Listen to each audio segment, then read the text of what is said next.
So tonight's talk is really going to build on this idea of anyone can and should participate in user experience research. Now, we'll get into this in just a minute, but ultimately our talk is a little bit more geared towards devs in the very tactical sense in terms of like what they can do, what they should do, things they should prepare for, because we find that, well, I'm starting to steal from our talk, so I'll stop there. But we're going to give some really good step-by-step instructions on how to get involved. But the good news is that all of this is applicable to really anyone looking to get involved in research. So I'll ask everyone to go ahead and go on mute. We have, it's a fairly short presentation, and then we'll take questions at the end. Yeah. Can someone else admit people if they want to, if they're joining? Oh, Danielle, would you mind if I make you co-host to admit people? Sure, no problem. Awesome, thank you. Good call. All right, cool. All right, can you guys see our slides? Sweet. All right. So as I said, thank you guys for coming to our talk today. We're going to be talking about Dev and UXR, no longer an odd couple. As I said, my name is Michelle Brownstein, and I'm the Associate Director of User Research at 352. And we are located here in the Gainesville area. And I have a background in front-end coding as well as design. And in the last several years, I've really focused on user research itself. My name is Peter Brownstein, and I also work at 352. I've been with them for about 20 years as a senior software developer. My development experience ranges from DB architecture, API development, app deployment, all the way up to front-end JavaScript development. Michelle and I have been married for 11 years, and we've been on the same development team for 8 of them. Mm-hmm. Which we know can be a little weird to people, but it works. So now, for those of you unfamiliar with 352, we are a growth and innovation firm located in the Southeast USA. We have 3 locations: Gainesville, Tampa, and Atlanta. And we work with companies all over the country to help them find their next big project. So whether it's reaching a new market, creating a brand new product, we help them generate the idea, build it out, and then grow their user base by really utilizing our 3 main departments at 352: innovation, digital development, where Peter and I work, and growth marketing. And we've had the pleasure of working with a number of companies in the Fortune 500 area over the years. And today we're hoping to share some of our experience doing research with them in today's session. So the agenda, just quickly to go through for our talk today, is to first provide a little bit of background on how we got here. We'll talk through our pain points, how we solve them. We have some suggestions for devs who are wanting to participate in research, and some warnings as well. And before I jump in, I do have a couple of caveats. The first is that most of our talk today is tailored to helping developers understand how to get involved in research, but the general principles definitely apply to all verticals within the digital workspace. So marketing, design, product management, like all of them can benefit from many of the talking points that we're about to cover. And for researchers here, you can use these same talking points to help your devs get and stay involved in the research process. And we'll provide the slides later. I'll post them tonight or tomorrow if you'd like to share them with your devs for future reference. Additionally, I'd like to note that our recommendations do stem from our experiences on a project where we iterated on our process over time. So a lot of our recommendations might be specific to how we work together. And your integration of dev and research will look different. That's to be expected, as every team and every project is unique. So today, we simply hope to provide a little bit of insight into how marrying these 2 fields together worked for us and improved our work and our product. So I want to set a little bit of context for our talk. In general, the research landscape for digital products is pretty diverse. This graphic by Christian Rohr shows just a slice of some of the methodologies that are available to us. Now, with the work that we do in digital development at 352, we typically focus on these 2. And I'm going to mute you. We focus typically on these few in our digital development field. So usability lab studies, moderated remote usability studies, unmoderated UX studies, and dire studies. Now, Nielsen Norman Group has a great explanation of what all of these things are, and I'll be sure to post that link. I think it's linked in the slides. So if you're curious to dig in more into that, you can find that resource when I post the slides. Now, it is notable that our innovation team and our data analysts in growth marketing at 352 do cover a lot of these other methodologies, but these are the ones that we typically focus on in just our digital development teams.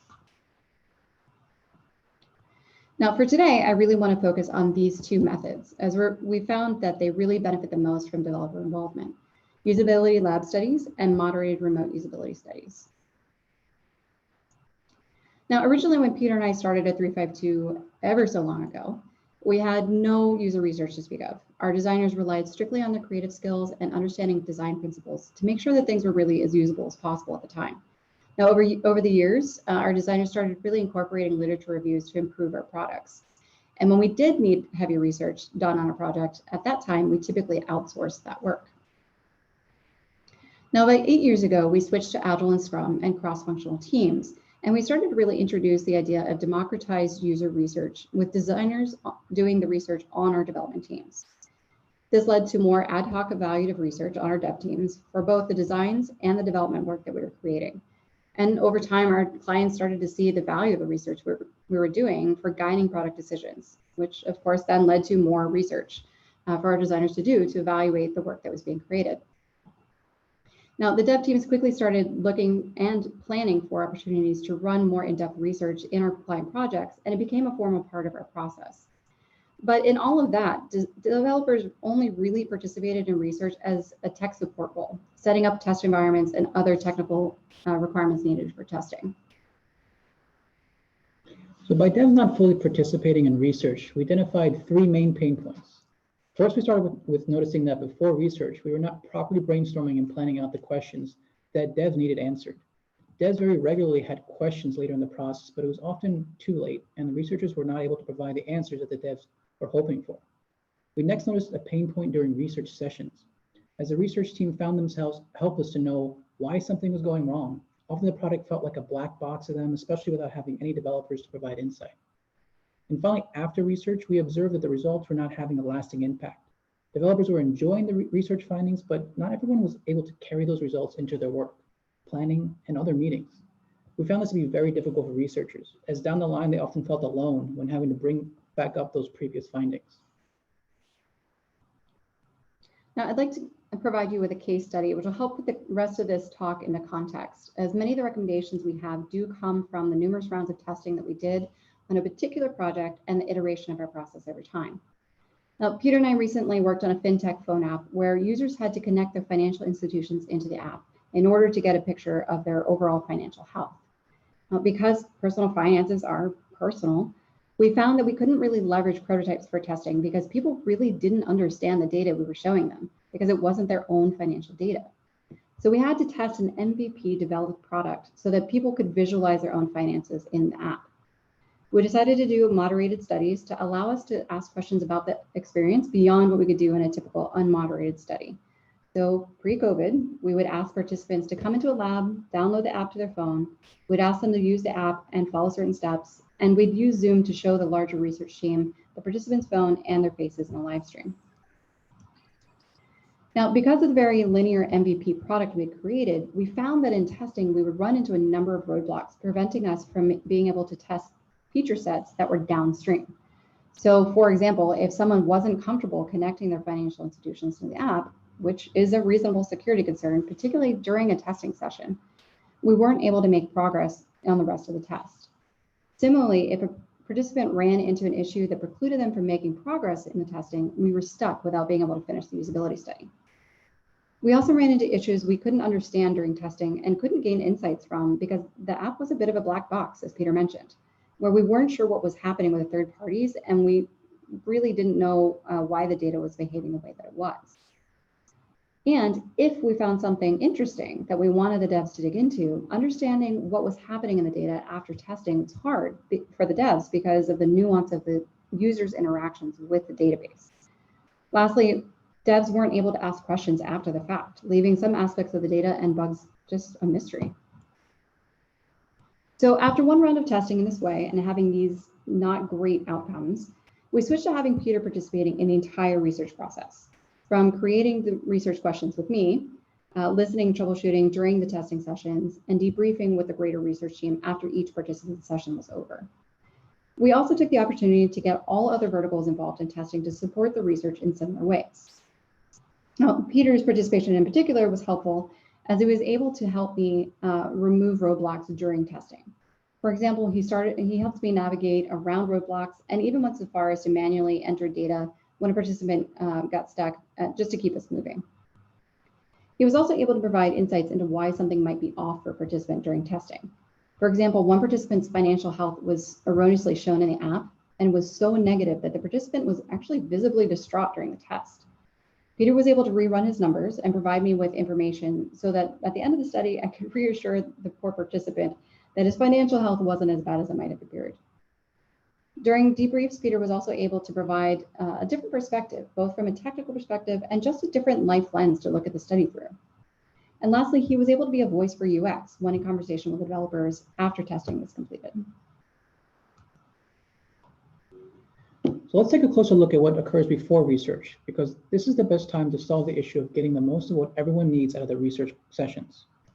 Here we noticed that our best option was to simply dedicate a developer, having them set aside time to help with research prep. Otherwise, we commonly saw a diffusion of responsibility, where devs assumed other developers and team members were going to help. I even remember at times that I would look at the questions that Michelle wanted to ask in a testing session. I took a cursory look, I gave a thumbs up. Honestly, I assumed someone else would be looking at it more critically, but that was not always the case. So as you can imagine, this led to researchers not always getting the feedback needed and the best things to test and the questions to ask. But there's more than just that, such as how critical setup can be. Where we found the responsibilities were unclear. We found researchers trying to understand timelines, environments, and when things would be ready. Not having a single dedicated developer made this stressful for everyone. By simply adding clarity on certain responsibilities and assuring a dev was dedicated, we're able to solve a lot of these problems. Next, let's talk about solving issues during research, specifically the idea that the product was a black box for research teams. By involving developers in the process, we soon began to see that they served as a form of mission control. They were able to provide workarounds, adjusting data to help bypass functionality restraints that would keep a researcher from testing a downstream user flow. They could give insights into the user's data. They could answer unexpected questions that may come up at the end of the interview. This may be security questions, questions about the data, or even upcoming functionality. Additionally, developers were able to get insights that they couldn't before. For instance, I need to know how the user was using the app beyond what I was just seeing in QA. I need to know what the user were doing to get to an issue, whether it was a crash, user error, or functional bug. Ultimately, being part of the UXR process allowed me for better debugging, especially when making connections with bug reporting tools. Finally, let's talk about the time after research, where we wanted to solve the issue of research not having a long-lasting impact.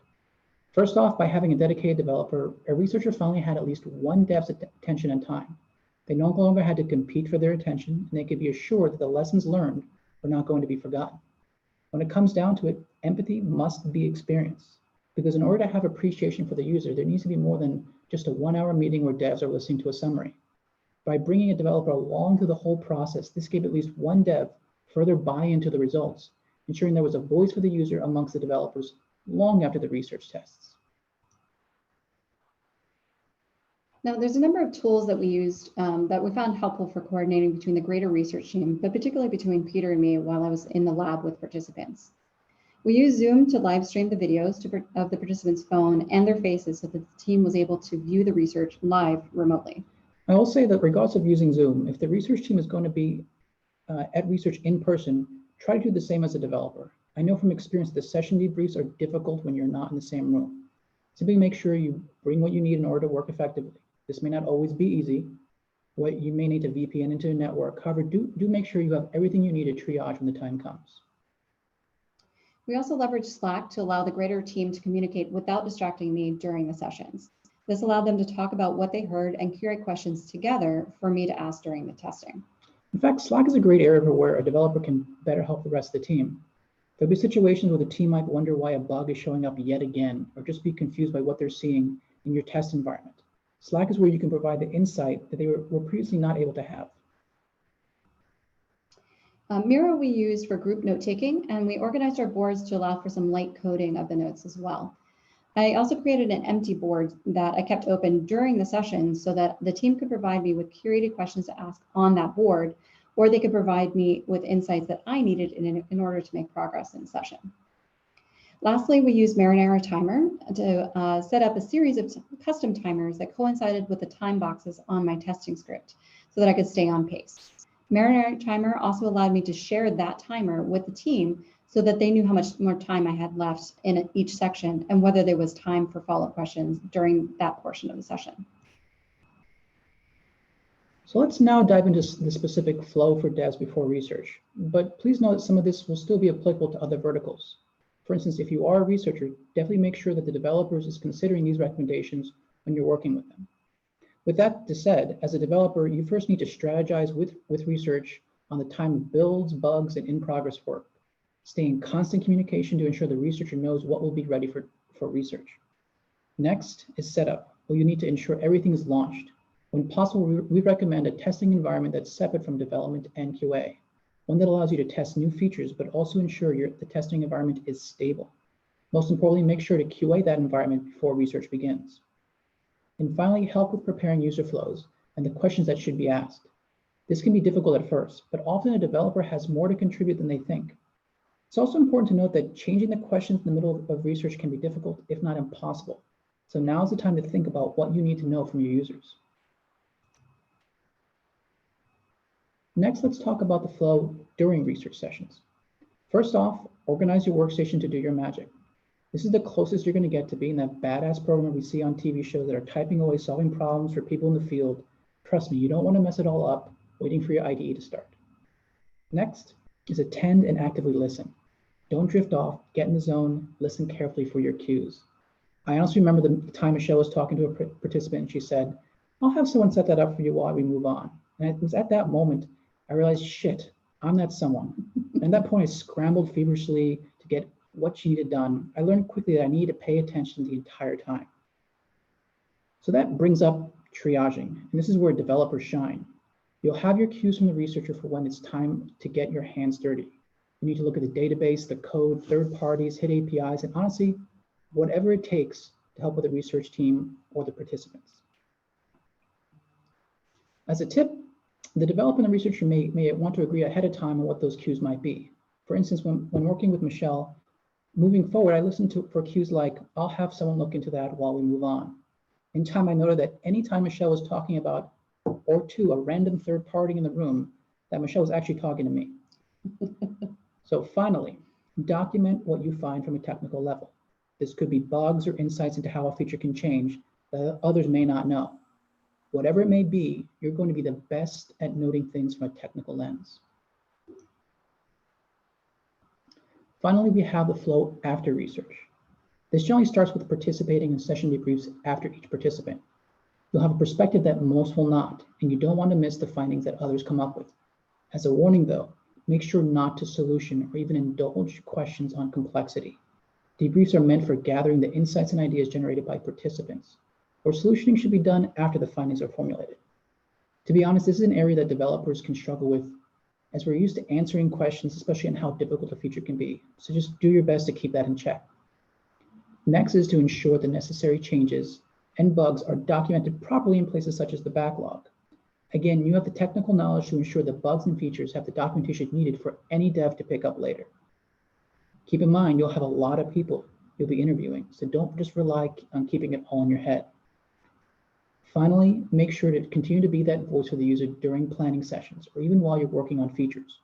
Research is not going to be on every breakout meeting, planning session that devs may have. It's up to you to ensure that the lessons learned are always kept in mind. So let's talk about who out of the development team should participate. First off, it's just not for everyone. It can be difficult to hear criticism or watch a user struggle with your product. Ultimately, it takes a person with an open mind to not dismiss important feedback that doesn't fit the mold. Keep in mind that users have a different intellects, they have different perspectives. It's important to remember that these are most likely the people who will be using your product. As far as exactly how many devs should participate, personally, I'd recommend 1 to 2 devs, but not the entire dev team. For simple products, 1 dev will suffice. However, for more complex products, you'll find it very useful to have another developer triaging and looking into things during the interview. For a big team and complex products, I'd recommend 2 devs, where 1 rotates each round of research, but make sure to have 1 consistent dev from 1 round to the next. Next, let's talk about developer tips for participating. First, make sure to set aside time that everyone's aware of. This will allow you to properly have the time you need to be part of each step of the research process and will set expectations for the team.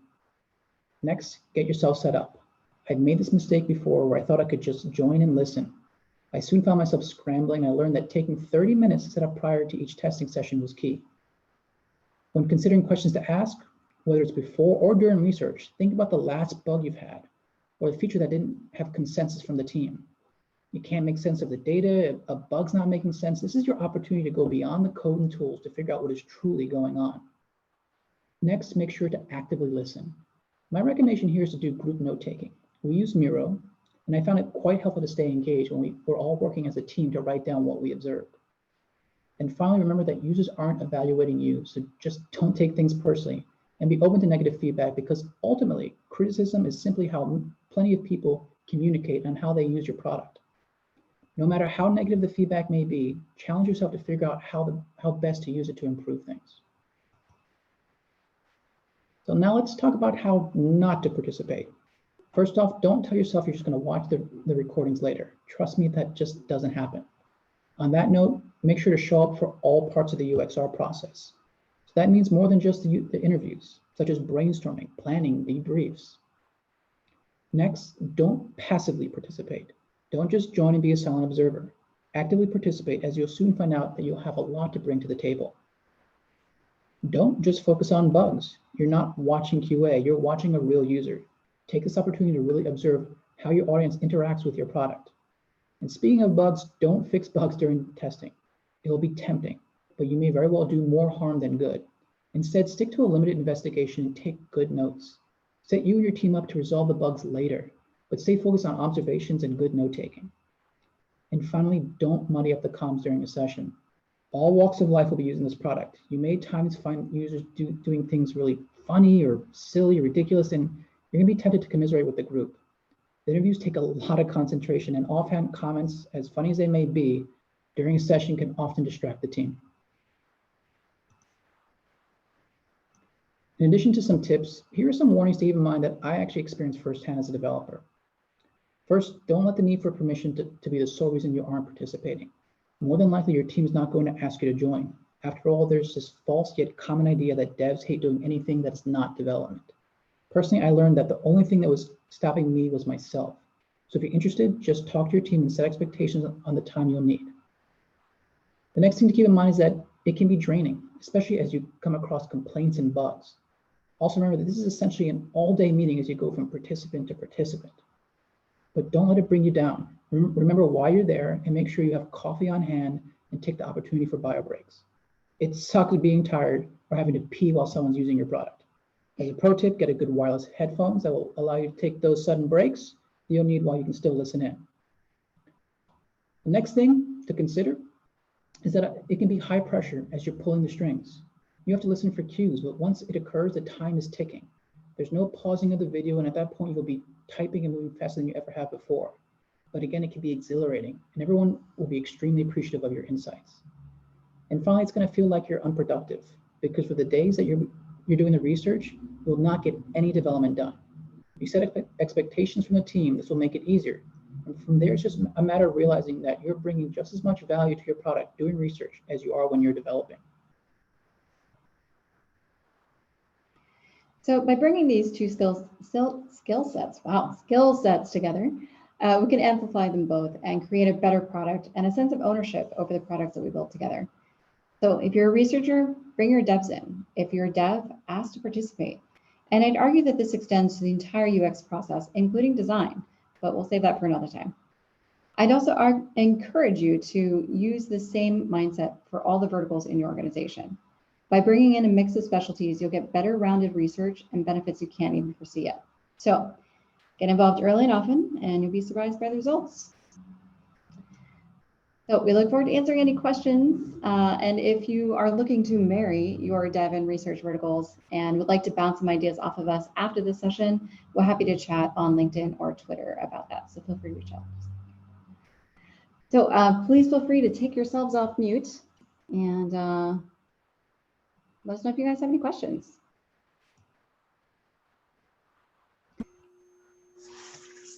I appreciate the lull, Melissa. Thank you for that.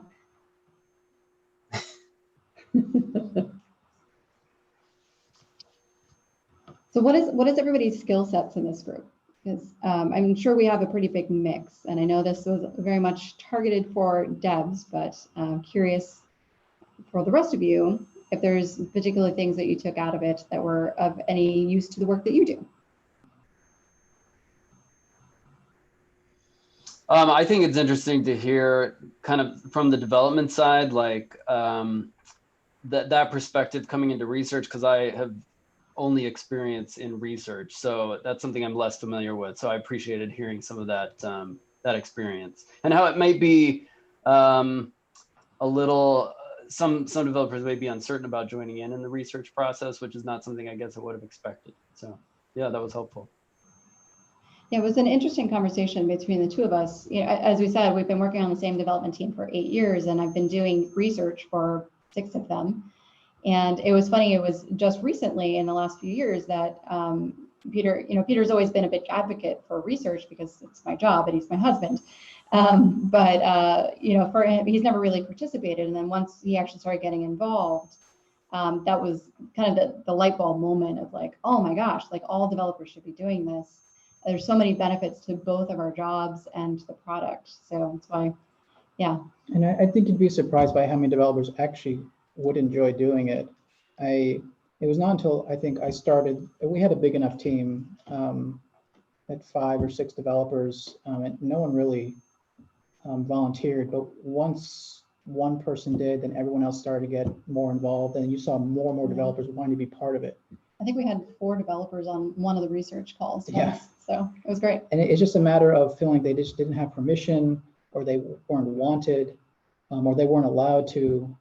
And once they realized, hey, this can be done, they were getting excited about what they were learning and how to actually apply that during development. It helped everyone out. So it's just, I think there are a lot of devs just assuming no one wants them to be part of it. And someone has to take that leap, whether it's on the research side, or if you're a developer and you're watching this, to try to reach out to UX and see if you can be part of it. But someone has to make that first move. So we're trying to encourage the developers to do it, but if you're doing the research yourself, try to reach out, or send this presentation to them, see if it might get them interested or excited. Cool. I have a question for you guys. It sounds like you guys have experienced like a lot of different user research methods.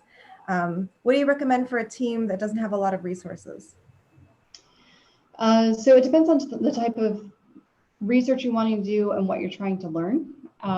So, you know, being at University of Florida, for example, you could probably sit at the Rights and offer to buy somebody, I don't know what vendors are on the Rights anymore, but you could grab them a sub, you know, or something, I don't know, a coffee. Just grabbing people that way, you know, can be a low lift, low cost way of doing it. There's a lot of online systems for doing unmoderated testing. So testing where you literally just put up, like, go to this page and do this thing, and they record themselves. But those systems tend to be more expensive. There's some lighter ones, or lighter cost ones, like Usability Hub for unmoderated testing. And they've got a lot of great options, and you get results very quickly. But you know, it's going to be a little bit more costly. So like $80 for I think the round. We kind of got started with some of those, doing the online usability hub, because it felt like we didn't have the resources either. This is also another unsaid thing. It just, you know, how are we going to pay for this? How is 352? And like, it's not in the contract. So we try to do those small things first, and until it became part of what we do. This is my tool set. You want me to use Visual Studio? You want me to do things right? This is just another tool we use on putting out quality work. So we started small. We started with some online stuff to just prove the usefulness of actually doing research. And once people saw the benefit, whether it's our clients or just the team, it's just kind of addictive. You don't want to stop, because you stop just bickering about whether things look good or not. It's no longer just that subjective thing. You're actually getting feedback. So it became really just quickly something that we all started doing, and finding more and more ways to do it beyond just using online sources or just quickly hitting someone up. We would use people within our company at times if we felt like they met the audience. but just really any MVP way you could do it, grassroots, just getting started. Testing at Yeah, Starbucks. just get your foot in the door with the whole team, and eventually they'll realize the benefits. I will say, if I can only do one methodology ever, it's interviews.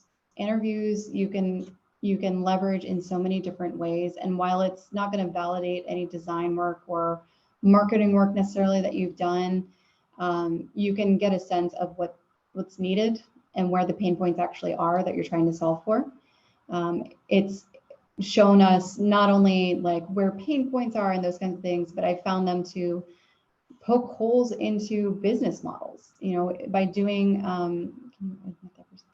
a user interview for a couple of clients. Actually, we've been able to demonstrate that in fact their business model makes it impossible for their users to use their product because of certain limitations, but we wouldn't have done that unless we actually interviewed the people using the thing. So the interview is the most versatile tool that you're going to have, and that's why it's if you can only do one thing, do an interview. And you can do it fairly cheaply, like I said, through guerrilla testing and that kind of thing, by sitting in front of a Starbucks and just offering people to buy them a chai, buy them a coffee, and you're done. That's awesome. Thank you.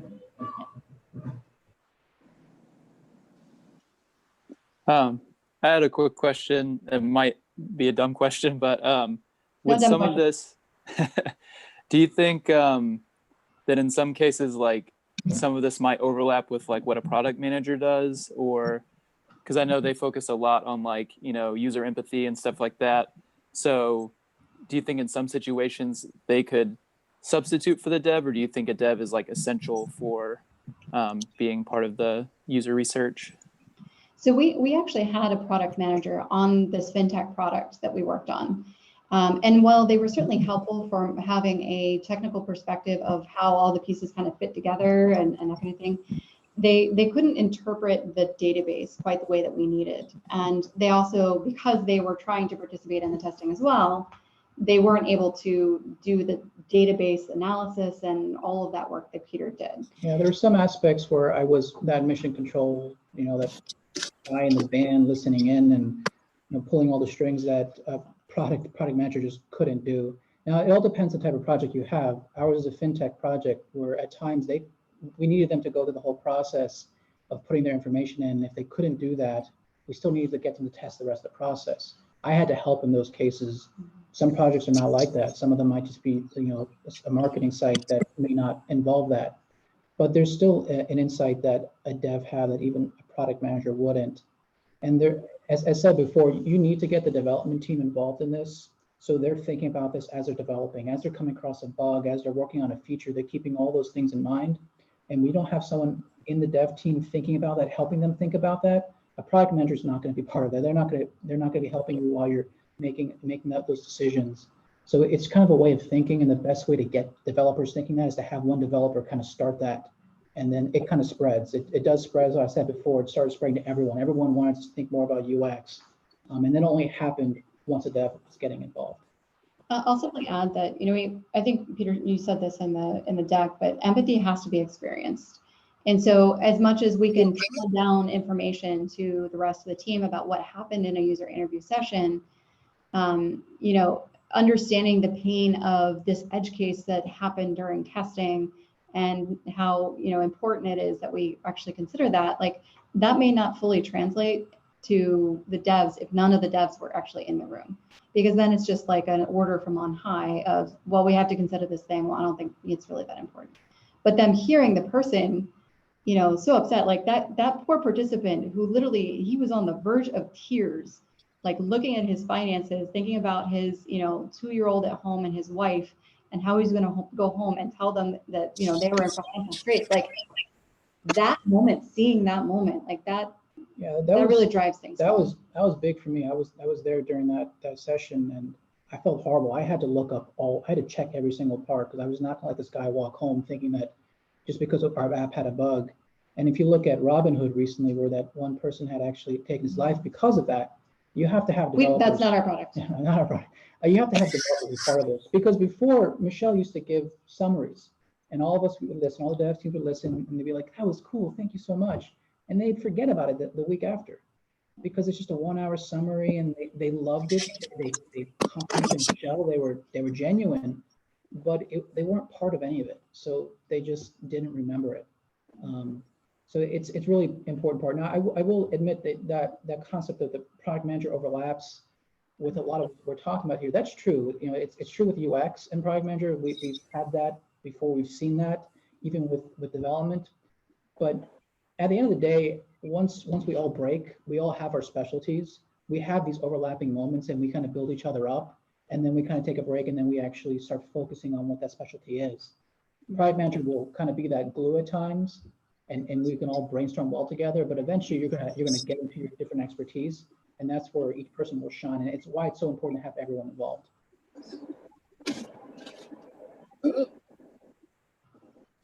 Yeah, thank you. That was helpful. No problem. Anything else? I got one more question for you. You said in the beginning, a lot of the research you were doing at 352 was outsourced or pulled in an agency or whatever. So what, are you doing everything in-house now? We are. So we have myself and another dedicated researcher, and then we have democratized research. So we have most of the designers on our development teams have some experience with research, so they're doing mostly unmoderated research, and they're starting to get into doing in-depth interviews and those kinds of methodologies on their development projects. And then in our growth marketing team, we mostly focus on analytics there. So that's more, quantitative research. And then in our innovation department, we have, again, kind of democratized research, but they're mostly focusing on in-depth interviews because they're doing generative research. But yeah, all of our research now is in-house at this point, which is very exciting to have seen that progression over the last decade. So. Yeah, I mean, is that, do you feel like you're getting more quality from doing your own, more tailored stuff, or have there kind of been some cons also? So the cons, of course, are that everybody's learning on the job, right? So there's the classic stumbles of trying to learn not to lead and those kinds of things, which thankfully is, a pretty quick learning curve. Particularly when you've got smart people, they figure it out pretty fast. So that's the biggest con. The secondary con is just convincing clients sometimes to spend the time and money to do it.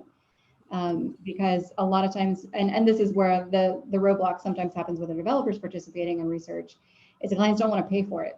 They don't see the value of doing the research in general, let alone having their developers lose a day of development time to do it. I'll let you touch on that in just a second. Mm-hmm. The positives is that no one knows the projects better than our designers. And I say that knowing that Peter is sitting next to me as a programmer, and I know he knows the inside, the like intricacies of the database better, but the designers are the ones who have to take all the business requirements and translate them. And so having our designers, involved in the research allows them to glean the insights that they need, having all of those pieces in mind. So if you think about it like a creative director, the creative director needs to know all of the various pieces, the brand, the business requirements, the functional requirements, mash it all together. And having our designers kind of as that creative director also doing research has been valuable in that they're able to answer the questions that they know are missing, as opposed to a creative director going to someone and saying, this is what we don't know. They can more intuit what is needed to be learned, particularly in those or in the moderated sessions. They can dig deeper in areas that they know is a gap. So there's a lot of benefits just from a cost perspective, frankly, because they can just do it quickly. We can spin things up very fast. Unmoderated research, sorry, we're getting feedback within a day, so they can quickly pick up, as opposed to waiting for a researcher to become available or hiring an external team to do it. They can run it themselves, get feedback within a day, pivot the product if they need to, pivot the design, and keep moving. So there's a lot of benefits. I wanted to caveat a couple of things there. For one, pro devs, but two, there was. I love devs. Don't get me wrong. You had mentioned that it was hard to sell. that's a problem no matter what. We've always Yeah. had the issue, third party or not, it's so hard to convince clients to do this. Less so recently, in Yeah, the last couple of years. But that's because, but- you know, when we first started doing this, it was easier that we were doing it in-house because we could kind of sneak it in. We can just like, well, we're just doing our job. You know, this is how we deliver the best quality work. So we're going to do this one thing. Like you don't micromanage our time. You want us to deliver this product. This is how we deliver it. We do some of this, we do some of that, and we get it done. So it was sometimes a little easier to get it in that way. But once we really started getting into it, a lot of the designers are getting to the research. It was important to have someone like Michelle, a professional that they could turn to, someone who's been doing it for a long time. You have a background in research before you even joined 352. That's important. Every time our company has made a shift, whether it be to Scrum or doing research, we've always had someone for everyone else to look toward, for them to shadow or listen in. And that's really important. Without that person, even though everyone's learning on the job, there's still one other person that they can turn to. Looks like you had left during some part of this, so I'm sorry if I answered or touched on your question. No, I heard most of it. Yeah. Okay. So that's just important. You do need someone, an expert, someone who's been doing it for a while, to actually help out the rest of the team. You know, like I said, Michelle was doing this before 352 shift. He already had experience in just doing research. So that helped a lot. And as right now, when new designers are actually getting into it, they are turning to her. She's giving sessions. We're having now developers join those sessions because they want to know more about it. The same thing happened when we moved to Scrum. We had someone who was certified, trained. Everyone in Scrum had a lot of experience, and we leaned on them in the very beginning to understand how to do this, and they helped us with new projects. It's the same thing. That's how I would at least recommend if you're looking to get into that. You can do it on your own, and eventually one person's going to be that expert. But it does help to certainly have someone to kind of answer those questions. And if it's not within your own company, then it's someone you can reach out outside your company, whether it be through you know, LinkedIn or whatnot, or Twitter, some way you can actually talk to people and kind of answer those questions. Sure. Thanks. Cool. Anything else?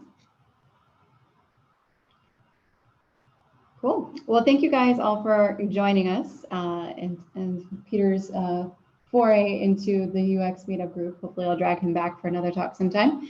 And if you guys ever have a desire to talk, always happy to have new speakers. So just feel free to reach out to me on the GNV Connect, or you can reach out through the Meetup page. So again, thank you guys. Hope you have a great holiday. We will not be having a meetup in January, so our next one will be in February. So happy New Year, happy holidays. Everybody stays safe, wear your masks, stay 6 feet apart, and I'll see you guys next year. Thank you. Thanks. Thanks all. Bye. Thanks.